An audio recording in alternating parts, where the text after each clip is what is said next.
질의하시고요. 예, 일단 뭐 다들 슬픔을 안고 계실 것 같고 또 수색에 지금 노력하고 계신 해군 여러분들께 수고의 말씀을 드립니다. 자료에는 지금 1200명 정도 있는 걸로 나옵니다만 따로 보고를 받아보면 뭐 지원 병력까지 하면 3000명 정도의 해군들이 지금 뭐 나가 있는 것 같은데요. 사고가 난 것도 참 슬픈 일이고 그거에 잘 대처해야 됩니다만은 이후에 보면 사고 구조 요원들의 안전 문제 이 부분도 장관님이 신경을 쓰셔야 될 것 같습니다. 근데 가끔 기사에 보면 기상 문제나 뭐 이런 것과 상관없이 군 병력은 지속적으로 투입하겠다 뭐 이제 이런 기사들도 많이 나고 그렇습니다. 근데 그게 국민들이 요구하는 빠른 수색과 이런 것들에 대한 요구도 있습니다만 어쨌든지 간에 구조 요원과 또 군인들의 안전 문제도 지속적으로 장관님이 신경을 써주시면 좋겠습니다.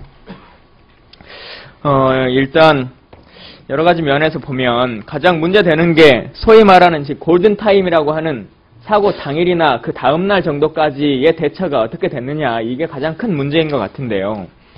그 부분에 대해서 어느 국민도 지금 납득하지 못하고 있는 것 같습니다. 뻔히 저 눈에 보이는 저 상황을 해결하지 못하는 여러 가지 것들.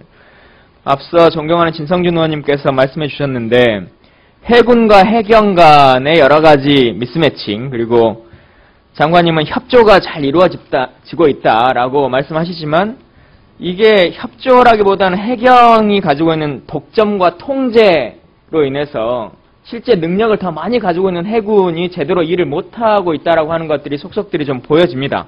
그래서 예를 들자면 방금 진성준 의원님 말씀하신 것 외에도 보면 해군은 상황 인지한 이후에 일들은 대처는 그래도 잘 된 것 같아요. 장관님 아까 뭐 9시 3분에 받자마자 출동했다라고 하셨습니다만은 출동은 9시 9분인 걸로 뭐 정정하고요. 큰 차이는 아닙니다만. 그렇게 출동하고 헬기도 제대로 뭐 해작사에서 출동하고 하는데 해작사에서 헬기가 제때 출동해서 9시 40 몇 분에 출동을 해가지고 10시 4분에 현장에 도착을 합니다. 제대로 도착을 하는데 그때 해군하고 해경하고의 교신 내용에 보면 이렇게 되어 있어요. 해경이 목포 링스의 헬기는 사고 선박 상공에서 서방 2마일 밖에서 채공 대기를 해달라 이렇게 요구를 하고 있습니다. 그래서 실제로 링스 헬기가 들어가지를 못해요. 해군의 링스 헬기가. 그래서 해경이 10시 12분, 해군이 10시 12분에 우리가 튜브 2개를 가지고 있고 구명의 5벌도 보유하고 있다 라고 다시 교신을 하지만 그래도 들어오지 말라고 얘기를 합니다.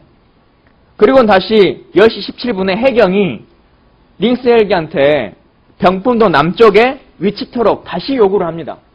그래서 결국 못 들어가요.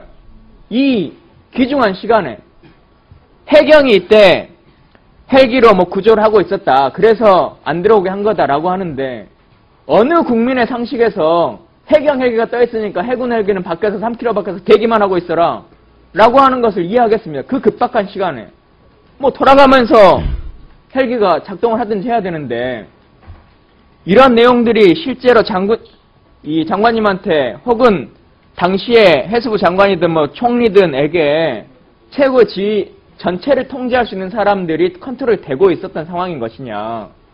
전체 이게 해군이나 해경이나 해수부나 뭐 안행부나의 문제가 아니라 대한민국 전체의 문제인데 대한민국 전체가 가지고 있는 자원과 이런 것들이 총괄적으로 다 운영이 되고 있었냐라고 하는 것에 대해서 심각한 문제 제기를 하는 것입니다. 헬기의 문제도 그렇고 내용 아십니까? 장관님? 방금 제가 말씀드린 내용 보고 받으셨습니까?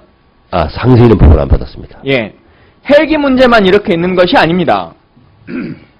사건이 벌어지고 정확히 한 2시간 정도 지나서 10시 42분에 또 교신 내용에 이런 것이 있습니다.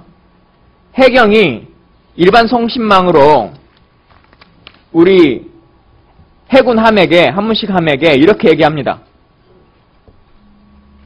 해군함은 침몰 선박 인근 200야드 밖에서 해상 탐색과 지원 태세만 유도해달라. 안으로 들어와 주지 말라. 200야드 밖에서 대기만 하라고 얘기를 합니다. 그 급박한 시간에.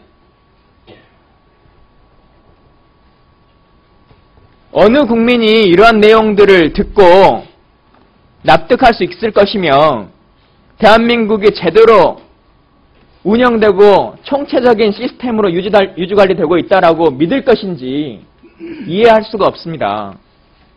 더불어서 보면 지금 뭐 투입하는 장비 중에 많이 언론에도 나오고 합니다만 다이빙벨이라고 하는 것들이 뭐 민간인이 가지고 와서 투입하는 것을 하지 말아라 라고 얘기했다가 해경이 뭐 얘기했다가 다시 그걸 해경이 민간 어떤 사설 학교에서 빌려와가지고 투입을 시도했다 뭐 이런 것도 있고 하죠.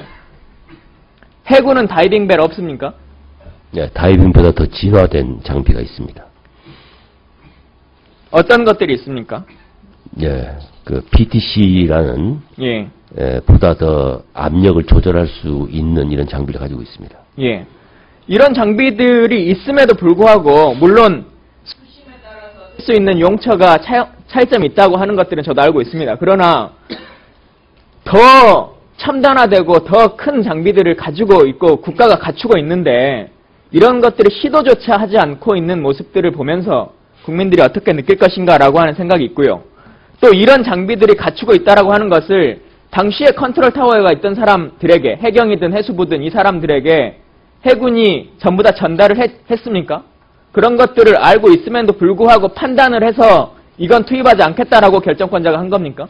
그 문제는 PTC를 활용하기 위한 해저의 여건 자체가 여기는 적합지 않다고 판단해가지고 그 투입하지 않은 걸로 보고를 받았습니다. 지금 당시의 상황에서는 적합도 안 적합도라고 하는 것들에 대한 퍼센트지를 따질 것이 아니라 1%의 희망이라도 있으면 시도를 해보고 그래도 안 되면 어쩔 수 없다라고 하는 모습들을 보여주는 것이 국민이 이 국가에 원하는 모습이었다고 하는 것을 말씀드리고요.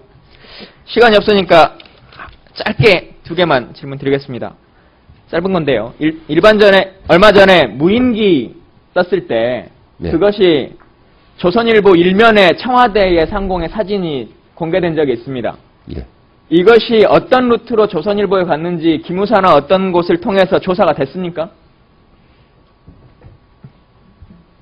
아직 조사 결과를 보고받지 못했습니다. 그때가 언제인데 이게 어려운 것도 아니고 국방부의 어떤 컴퓨터에서 어떤 루트로 이 자료들이 빠져나가는지 그조차도 한 달이 넘도록 국방부는 그걸 조사할 수가 없습니까? 능력이 기무사의 능력이 그 정도도 안 됩니까? 그때는 사진을 갖다가 국방부에서 가지고 있지 않았기 때문에 합동 조사 단계였기 때문에 합동 조사 단계에 빠져나가는 것으로 알고 있습니다. 하나만 마지막으로 지금 전작권과 관련해서 뭐 재협상을 하고 연기를 한다라고 하는데요. 어느 정도까지로 연기를 시킬 건지 대한민국이 가지고 있는 입장이 정해져 있습니까? 기간이? 몇 가지 북한 위협에 관련돼 가지고 조건을 나열해서 그러니까 북한 위협이라고 하는 것은 통일되기 전까지는 위협이 항상 있는 것인데 그래서 조건에 의한 그러니까 협상에 이미 들어가셨는데 협상에 들어갈 때 우리가 가지고 있는 우리는 몇 년 정도까지로 해야겠다라고 하는 최소한의 협상의 카드가 있으시냐고요?